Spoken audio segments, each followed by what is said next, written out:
It's March the 18th, 2020. This is 508, a show about Worcester. I'm Mike Benedetti. Today, our panelists are first, the fan favorite small businessman, Brendan Melican. Hey, how's it going, brother? Hi. And internationally famous master of online organizing, from Fight to the Future to the Free Software Foundation to Downhill Battle, Worcester's own Holmes Wilson. Holmes, welcome to the show. Hi. How's it going? How's it going? And hopefully later we will be violating our no politicians rule, and we'll be able to talk to Tracy Novick of the Worcester School Committee and the Massachusetts Association of School Committees.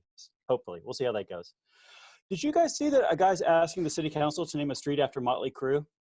I think that's probably the most important bit of news that has happened over the last week. But why don't you tell anyone who has not heard about that what's going on? It's not the band Motley Crue. It's the barbershop Motley Crue, as in C-R-E-W. It's off of a tiny street off of Shrewsbury Street, and he wants to name that little street Motley Crue Way. He had a petition from the city council last night. This is from Zachary Kenneth Layton, requests that Oleum Court be renamed to Motley Crue Way. Zachary Layton, I just want to honor you for doing something hilarious in the city of Worcester in what is otherwise a very dark week. Your timing was probably not intentional, but it is, however, awesome. It's disappointing though, because it's not really Motley Crue, and it's just like a street named after his business, presumably. Yes, I think so. But you know, it's one of those things. I feel like I bet you we would get a little bit of tourism. I think there needs to be some horse trading here. I think we need some horse trading. Some power player has to go in and say, all right, I'll make this happen, but only if there's the umlaut. Only if it's the view with the umlaut. I don't know. I mean, like how many exciting touristy streets we have? We have Lois Lane by the comic book shop there. I don't know if we have any other stunt streets like that. We almost had Buster Rhymes Island, right? Or that isn't technically in Worcester. We kind of still spiritually do have Buster Rhymes Island. I'm willing to believe that that's real. Did you guys see the city council? Brendan, did you see the city council meeting where they were talking about Motley Crue Way?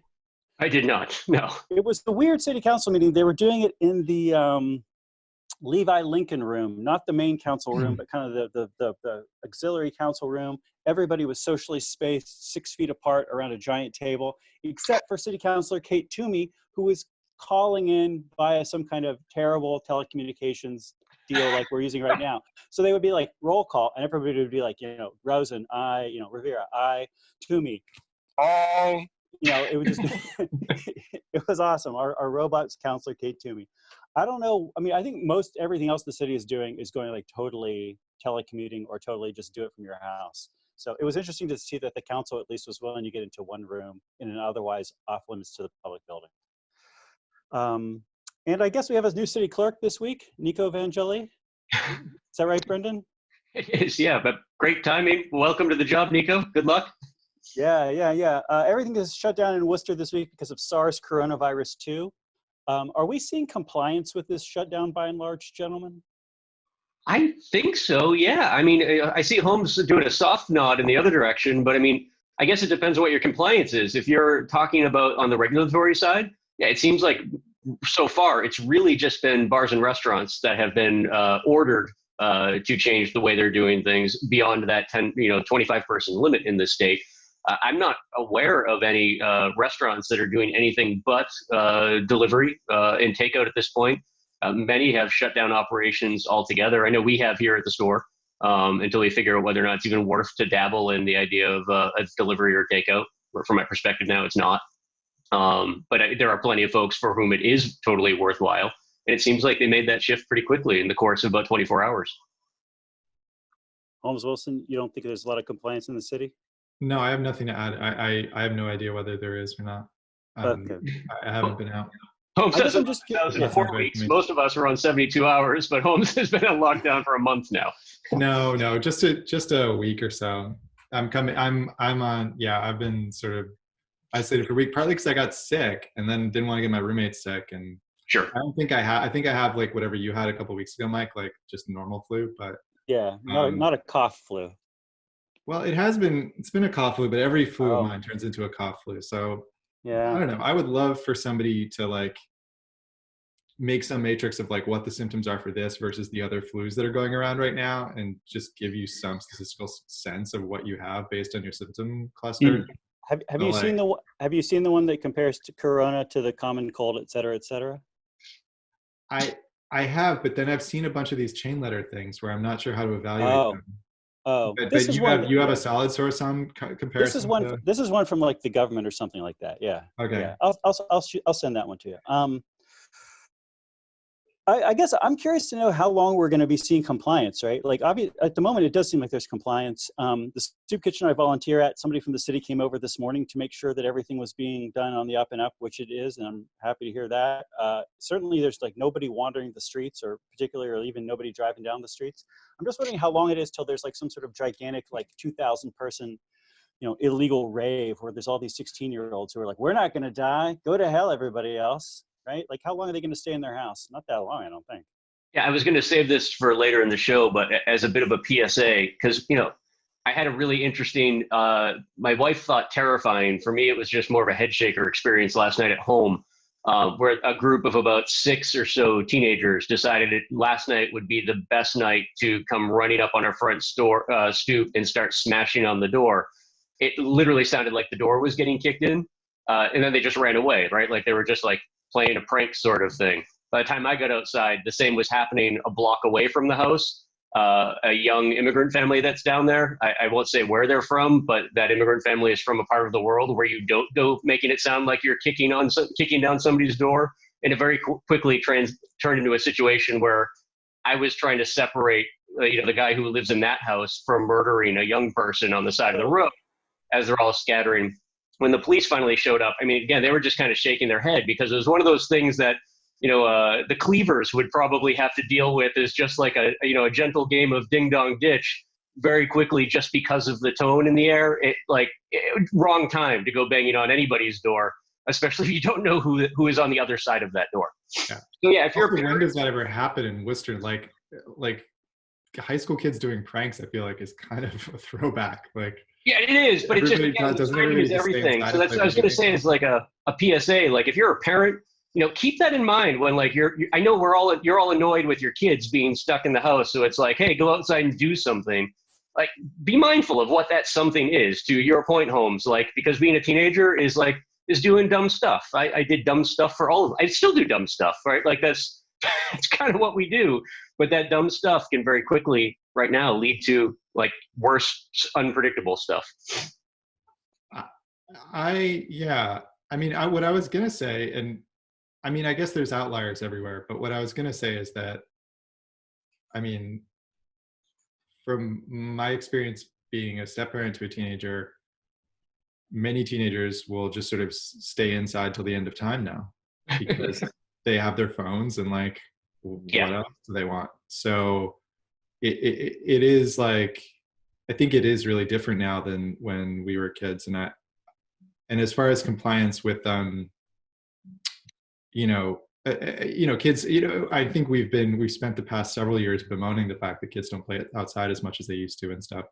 So I think there are some natural dynamics at work here where it will be pretty easy for a lot of people to stay in. I think the cabin fever thing is probably the worst of it, of just like families being all cooped up. The problem isn't that the kids are home all the time with nothing to do. The problem is probably more that the parents are home all the time with nothing to do.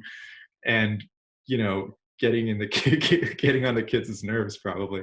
I think actually that's probably more like what's happening. Like someone's trying to work remotely and is fighting with their children all the time. And the kids are like, fuck this, let's go out and bang on people's doors. Totally anecdotal, but it's like what you said about like we've been bemoaning kids hanging out at home. I've not heard my son say more, hey, I'm going to go link up with my friends outside than he has this week over like the last 5. I feel like there's also that natural sort of teenage rebellion thing that now suddenly that, you're supposed to stay inside. Now everyone wants to go outside and play. Like, and again, anecdotal, maybe all the kids are still like happy sitting on the couch on Snapchat, but my own personal experience is suddenly my son has tons of plans that just can't be put off. Well, also, I think this is probably okay. Like, I mean, I remember de Blasio when he was disingenuously like trying to put up a barrier against the even notion of closing schools in New York City, kept saying, well, kids are just going to keep playing with each other. Like, it's not like kids are going to stop hanging out. And it's fine. It's fine that they hang out. They're not really at that much risk. Like, and, it compared to them hanging out in, 1,200 person institutionalized boxes, crammed 30 in a room, waking up at the ass crack of dawn every morning. Yeah. What we have right now is definitely a huge improvement. So, I think, like, ideally, would they be hanging out like in large groups? No, but like, if it's happening a little bit, I don't think it's like, cause for everybody pulling out their hair. Of course. I think like, young teenage men doing highly sociopathic stuff is always a problem in society, and yes. We've all been there.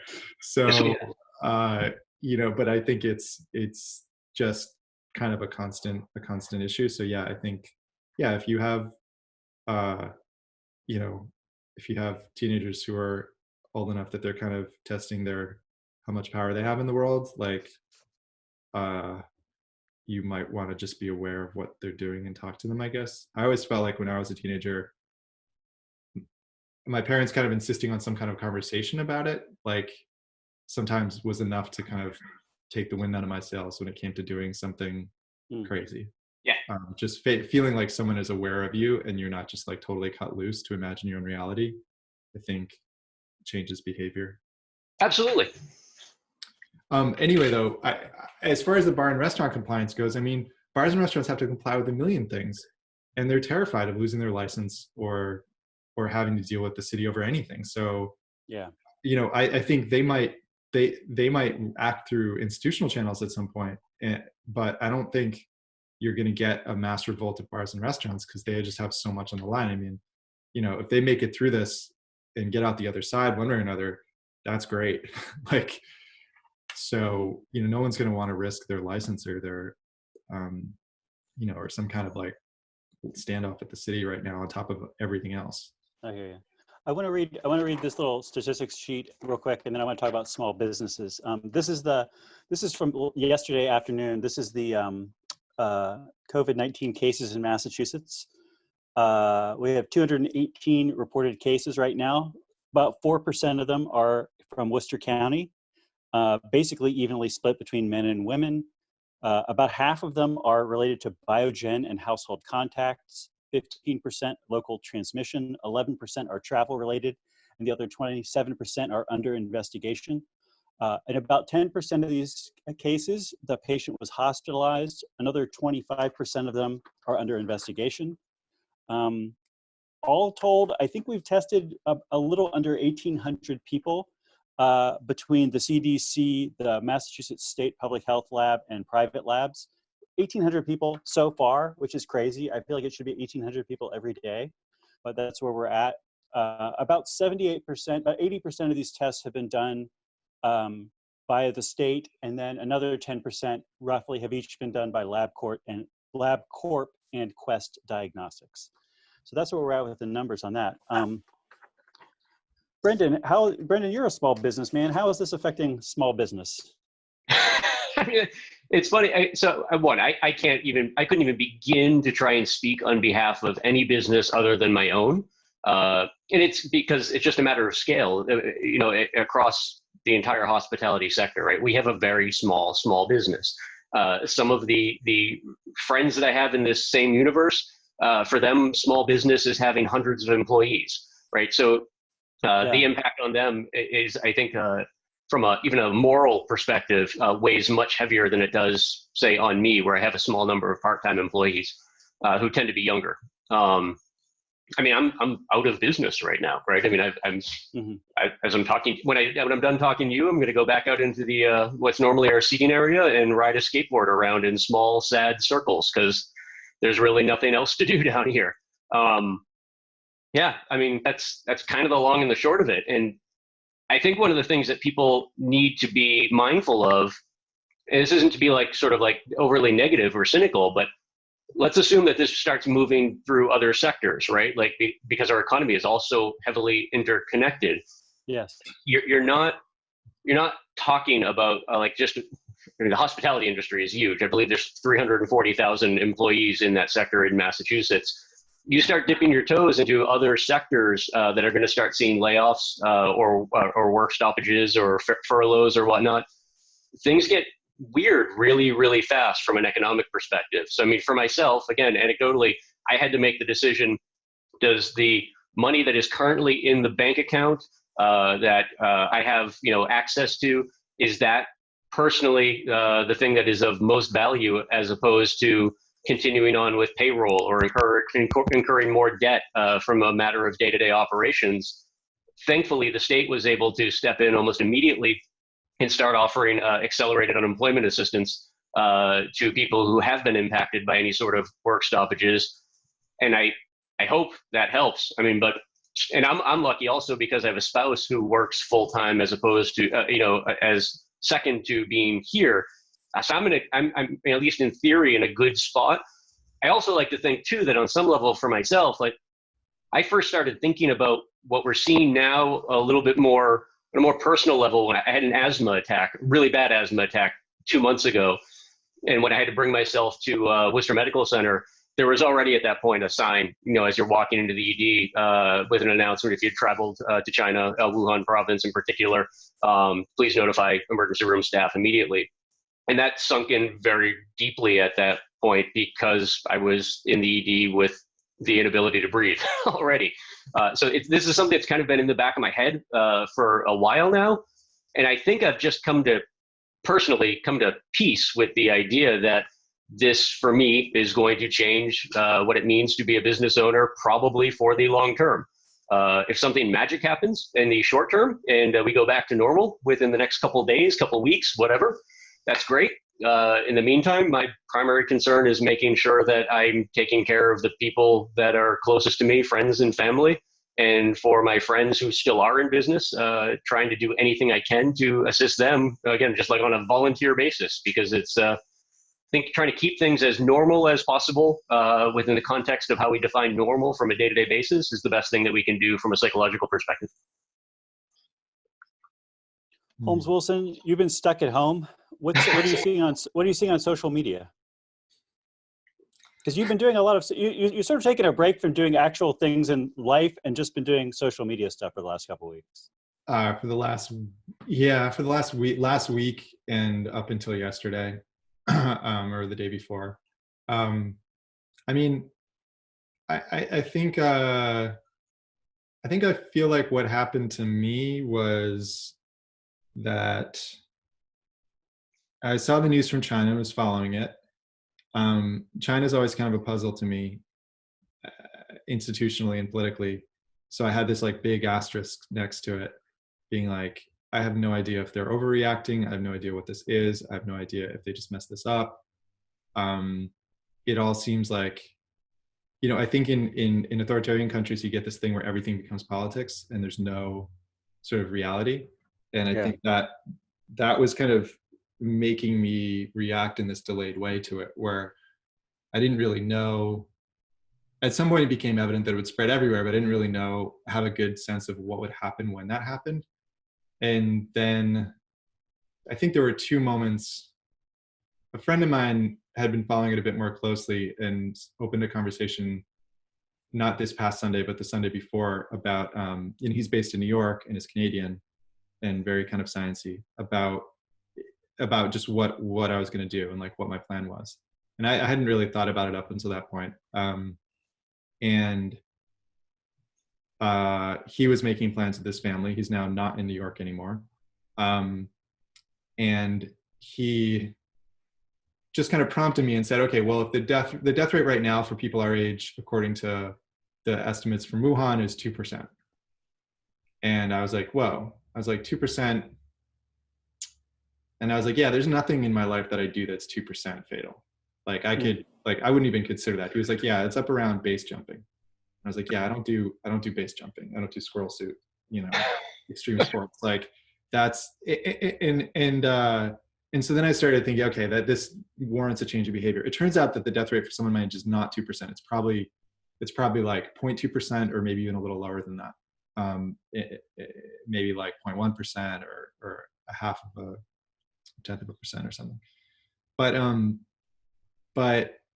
that's the information we had at the time. So I was like, okay, this makes sense to think about. And that got me into it.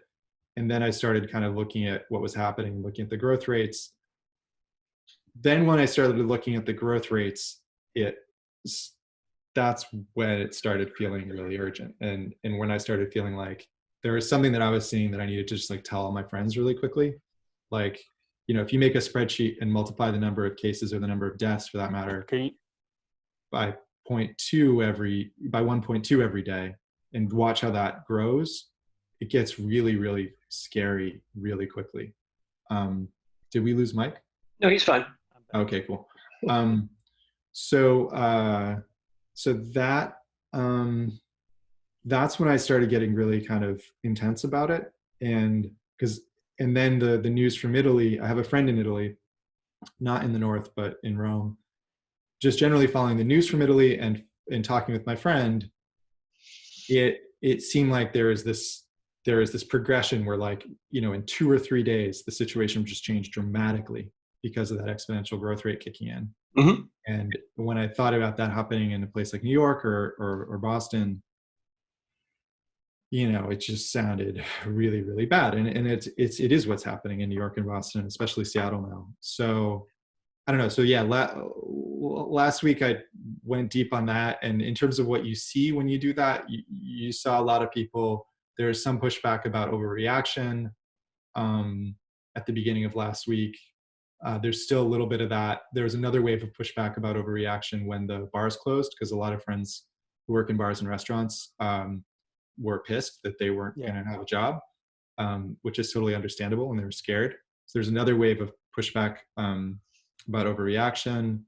But generally, I think it was more of a crescendo of like the ideas that I was talking about with my friend 2 weeks ago, or last Sunday. Yeah, I guess it was 2 weeks ago Sunday, kind of generally percolating out, and now they're fully percolated, and they're kind of, I think everyone who's heard him is going to hear him, maybe with the exception of the older generation that's ironically more at risk, but less plugged into information systems and less likely to be able to digest new kind of radically different information or new information that presents a radically different take on what the world is than like the take we had a week ago or 2 weeks ago. Like, it's just that seems like the frontier now. There's also some interesting stuff where China's running like a disinformation campaign, which is pretty interesting. And, you know, it's translated into all the languages, and it's coming up in Brazilian social media. I've heard it's coming up in like social media circles for folks who have friends in Africa, trying to kind of move these like conspiracy theories about, not even really conspiracy theories, just like let's just say narratives about the virus being genetically engineered, blah, blah, blah, for this or that or the other thing. That's sort of interesting, and I've seen a little bit of that. Yeah, I mean, right now it's mostly what I see is people engaging a good faith effort to try to figure out what the hell this means and respond accordingly. And then that sort of on a 3 or 4 day timeline getting translated into changes in public policy, you know, like the kinds we've seen, the school shutdown. Is there, like, if I say, what's the biggest misconception you're seeing today on social media? Is there something that's the biggest misconception? I don't know about misconceptions, and I would hesitate to say that because I'm not an expert, and I think it's more, the most important thing here is knowing what we don't know. Mm-hmm. So I don't think it's really like a great time to be walking around being like, you're wrong and you're wrong and you're wrong, because you know, the only people who are wrong are the people who are saying this isn't a big deal. We know it's a big deal. You look at Italy or Spain, similar level of wealth, similar level of medical infrastructure, cities structured similarly to, at least to New York and Seattle or San Francisco, maybe Boston. It's definitely a big deal. But everything else, I think we're all just trying our best to figure it out. I would say there are some things that are missing still from social media. And I think the thing that's missing right now is something about, I think what's missing is some large scale, fresh kind of, some move is going to have to happen at city, state, and federal level, or maybe even community level if all those other levels fail, to really change the way that healthcare is being provided. so that COVID-19 patients are able to be dealt with in separate chunks of hospitals, so that it doesn't disrupt the main flow of hospitals, and so that we don't get a situation where healthcare workers start being the number one spreaders of the disease. Right. That's something that could easily happen. Healthcare workers are going in right now without goggles. They're reusing masks. They're not in full suits. Like, the difference, if you see a picture of somebody in Wuhan, they're in a full suit. They look like the guys in ET. If you see a picture of somebody, my doctor friends now are posting pictures of themselves, their masks and maybe goggles if they have goggles. But like, they're really, you can transmit the disease through hair in a hospital setting. There's a bunch of stuff that isn't, or not through hair, but you can get it on your hair and that can be a vector. There's a lot of stuff that they're not doing yet here, partly because of the lack of gear, partly because of lack of organization. And some of this stuff is kind of difficult. So I don't know, there's some articles about it now coming out, but I think that's probably the next frontier. And maybe what's going to happen is, hopefully what will happen is the first city that gets this really bad, which is probably Seattle, is going to have a ton of doctors screaming at the government to do something. Yeah. Whether that's get them more masks, get them some kind of change in how, like, pretty much unscrew up the situation in some way. And hopefully that makes its way up in a way that's coherent. And these asks, I mean, even the Trump administration isn't doing that great a job of this, but it seems like even for a government that doesn't really have their shit together, finding some manufacturers to quickly create a ton of protective gear seems like conceivably within the realm of something they could do if they really focused on it.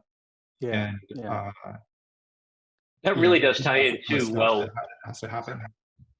That really does tie in too well with what you're saying earlier with messaging. I feel like there's a segment of the population that, you've spent 10, 15 years almost like racing to be the first to know something and then share something. And we've kind of created this, like Reddit is a great example of that, or the old dig of like this, almost there's like a social economy about being like the first to share information. But the majority of I think Americans in particular are really take for granted their ability to just consume information. And I'm finding it really interesting to watch the delay in information getting to the general public.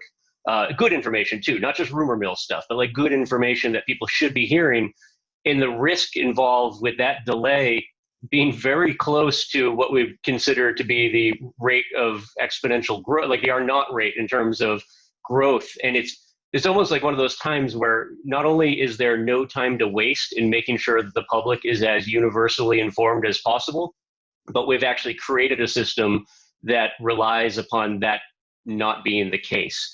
And today was a great example. There was an op-ed in the New York Times about how disastrous the messaging behind masks not being an effective way to prevent the spread of the disease for the general public. And that messaging was put out roughly 2 weeks ago as a good way to try and keep the general public from hoarding masks.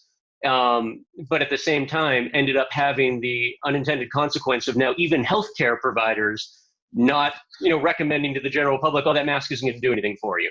And that's a really dangerous place to be. Again, we don't want people hoarding masks that don't exist for frontline medical providers in the first place, but we also don't want the general public believing that PPE and other protective gear are not going to be a good barrier long-term for contracting this virus. It's a bit of a catch-22. Yeah, if you have one of these like respirators in your house because you use it for work or something, sure, it totally makes sense for you to wear it all the time. Right? Yeah, I was at Home Depot the other day and I was shocked that there were actually anything that's rated 95, right? So at Home Depot it's going to be mostly your P95 respirators. They were cleared out, but like all the racks of P100 respirators were all just sitting there untouched because the general public doesn't know what a P100 is, and that's actually better in theory. It's just funny stuff and again, that messaging, it just needs to be clear. I have two things to add. One thing that's really surprising on social media that I've seen is that reports of people being told by nurses that this isn't a big deal and it's going to blow over and the media is exaggerating it. So I think nurses themselves or at least not nurses generally as a category, but like there is some Venn diagram where like nurses and people who have still not received the information about what's going on right now actually intersect.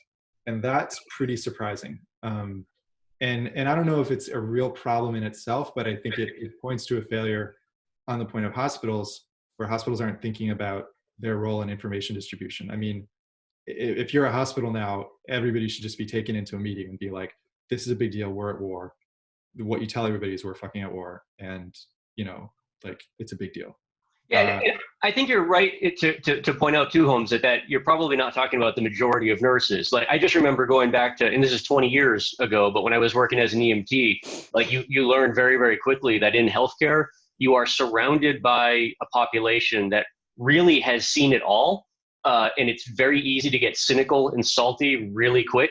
And then you oftentimes have the ability to get blindsided by an actual emergency because it takes so much for your blood pressure to get up that the real emergency right in front of you, you might just kind of saunter right into it in a weird way. And it's not because somebody is malicious or ignorant. It's because you really have seen it all at that point in your life. And it's just going to take a lot more than a bulletin from the CDC to get your blood pressure up. Another interesting thing I've seen on social media is I've seen a couple people talking about, I mean, to dramatize it, a couple people kind of talking about deserting, like people in either emergency or healthcare provider roles, usually not doctors, but like folks in that space who are openly talking on social media about running for the hills or, you know, leaving their job. And that's, I mean, I'm here stuck in my house, so I can't say anything or judge, but that seems, that seems pretty surprising from like a social perspective. It's like, it's when you see that, you're like, whoa, but it's just a few murmurs of it. But the fact that I'm seeing it all is interesting. Yeah, well, that I think that could be a big difference between the U.S., for example, and China or Italy. Oh. Well, like the U.S. might have a higher rate of people kind of just being like, fuck this, I'm out of here, than most countries would. I can see that being a possibility, but I don't know. This is it kind of, I think, leads in well to really the only thing that I wanted to say today was, mostly just a tip of the hat to the friends that I have that work in healthcare, that work in government, and that work in the private sector, independently of one another. But for the friends that I have that work in government, like, this is actually why government exists, right? Like, in a normal day, like, we can bicker about politics, we can bicker about all the things that we think are wrong with society, that, wherever you fall on any sort of political spectrum, that's politics. Government exists specifically to provide for the masses what the masses can't provide for themselves as individuals.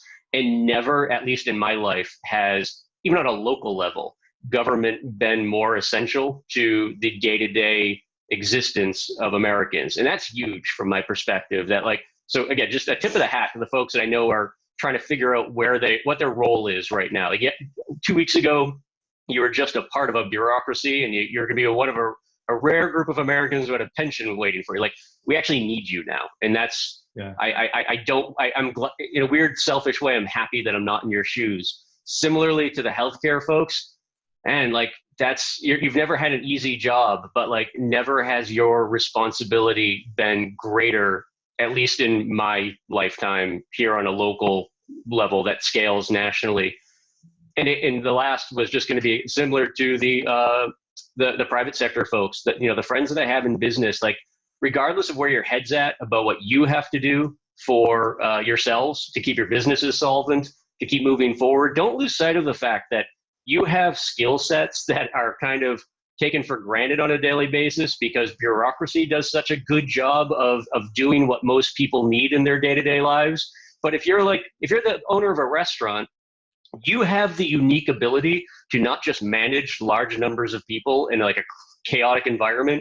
You have the ability to manage those people while they're simultaneously drunk and high on cocaine, right? Like, you are actually the managers that society needs right now in terms of leaning on for real sort of crisis management and communications in an odd way. So keep that in mind and be mindful that like, because you're in that universe, you know a lot of people in government and you know a lot of people in healthcare. And don't be shy in terms of sharing the information, the wealth of knowledge you have in terms of actual managing skills, understanding distribution chains. Maybe you have access to distribution on goods and services that the general public needs now because you've got contracts with broadliners or whoever else that could be useful for people other than your business. And I'm not saying, give away the farm, because we're probably not at that point yet, but keep those tool sets in mind, because you never know when they're going to be valuable to people just a few degrees of separation from your own intimate universe. That's really all I had today, Mike. Well, we are violating our no politicians rule to welcome Tracy Novick of the Worcester School Committee and the Massachusetts Association of School Committees to the show. Hi, Tracy. How are you doing? I think, aren't you also violating your we try not to talk about education rule too? Definitely. Tracy, what's going on with the schools as relates to the coronavirus? A lot. It's been pretty flat out. The schools are closed this week? Schools are closed in Massachusetts. Schools are closed until at least April 6th. And I think that the most important part of that sentence is probably at least. Okay. That happened on Sunday statewide. And right now, kids are just hanging out at their house. They don't have homework or anything? Well, yeah. So this has been probably one of the most frequently asked questions. And I was just doing another round of it this morning, is that a lot of people are very unclear in Massachusetts of what's happening. And I think part of that is because nationally there were states that as they closed schools talked about how they were moving to online learning. Massachusetts does not actually have a policy for online learning. And that has been somewhat deliberate on the state's part. They had a pilot that they were doing in a couple of districts that allowed for when schools closed because of snow for there to be work that was done at home, whether it was online or something else. They actually canceled that back, I think, in November, because they were finding that it was actually less a concern about internet because the districts that were doing it had kind of dealt with that. They either weren't using it or were doing something else. But they were concerned about students who have, for example, IEPs around special education, students who are learning English, that they felt that it was essentially kind of impossible for the districts to effectively be meeting their needs through that. So I've been pointing back to that when people have been asking me about this. The department's discussion with superintendents talked about it in terms of providing kind of an enriched version of what districts frequently will provide over the summers. So like that's when we do reading lists and we provide math practice and those kinds of things. In the case of Worcester, the district did put together a whole section on our website for people who have internet access for students to be using. I know that a number of the students who are in secondary school who have online access are also honestly just getting stuff in their Google Classrooms from teachers.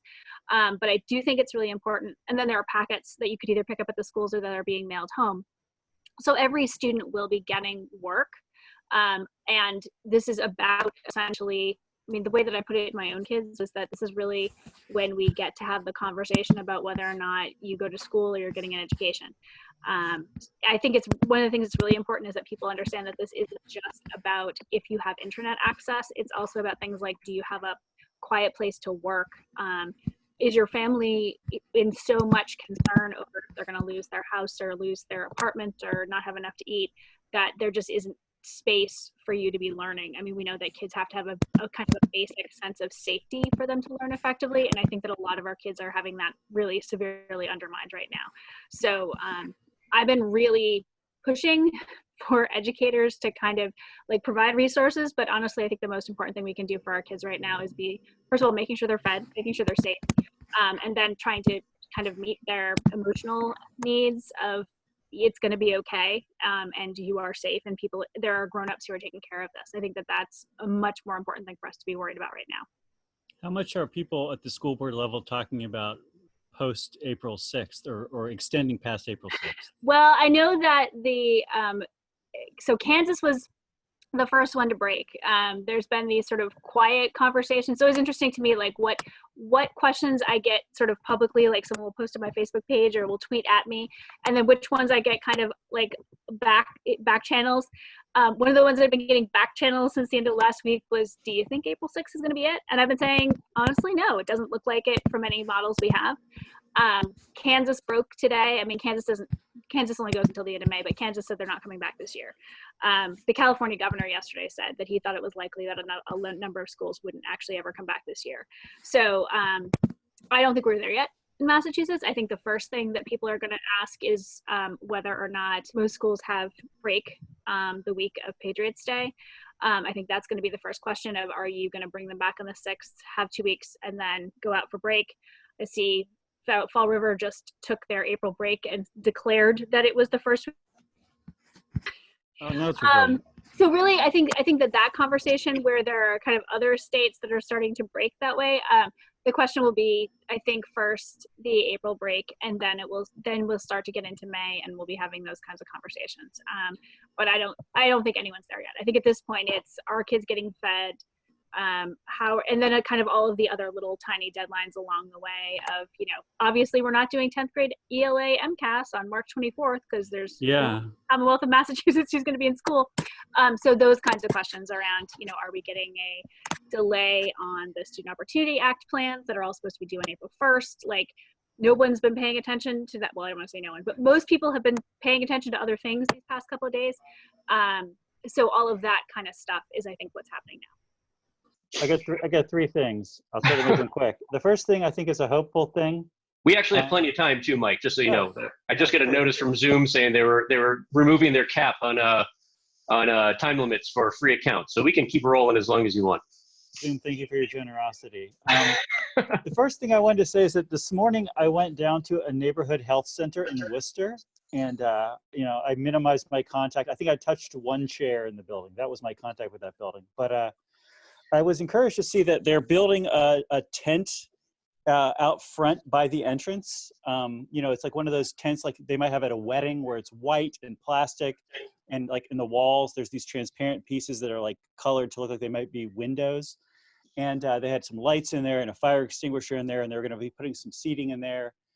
When you try to go into that health center, the first thing you're met by is two people at a podium with masks, and they're asking you, who are you? What's your business? They ask you all the diagnostic questions. And if you check any of the boxes on the diagnostic thing, I think they're going to have you go wait in the tent, and maybe they're going to go see people in the tent. It honestly feels like we should be getting ready for the moment when for hospitals and other places like that, like they're like, oh, if you're not COVID-19, go in the tent, and everything else is going to be COVID-19 in the hospital, but we're not there yet. But at least we're starting with the tent. The second thing I wanted to say is, or maybe this is more of a question, do you think that this baseball stadium deal in Worcester is a good idea? I feel like it's pretty obviously not. Like, I'll say before, I was a supporter of it because I felt like the upside, like the positive scenario, while unlikely, was pretty good. Then the most likely negative scenario still seemed to me like overall, at least break even, if not positive, total big picture. Not for the cities, the government's finances, of course, but just for like the well-being of the city. Basically okay. Now I feel like that's basically the optimistic scenario, and the pessimistic scenario is way, way lower than previously. And I just want to say I was wrong. The stadium was a bad idea. Sorry, guys. I hope that I'm wrong in saying that too. I have the track record. The third thing I wanted to say is that Brent crude oil is $27 a barrel, down 20% on the week, 23% on the week, and down 44% on the year. Bitcoin is $5,400, down 32% on the week and up 32% on the year. I was trying to see if there was an exchange where they widely trade Worcester municipal bonds, because that would be a nice index for us to mention weekly. I did not find such an index. Brendan Melican, what rough beast its hour come at last, slouches towards Worcester to be born?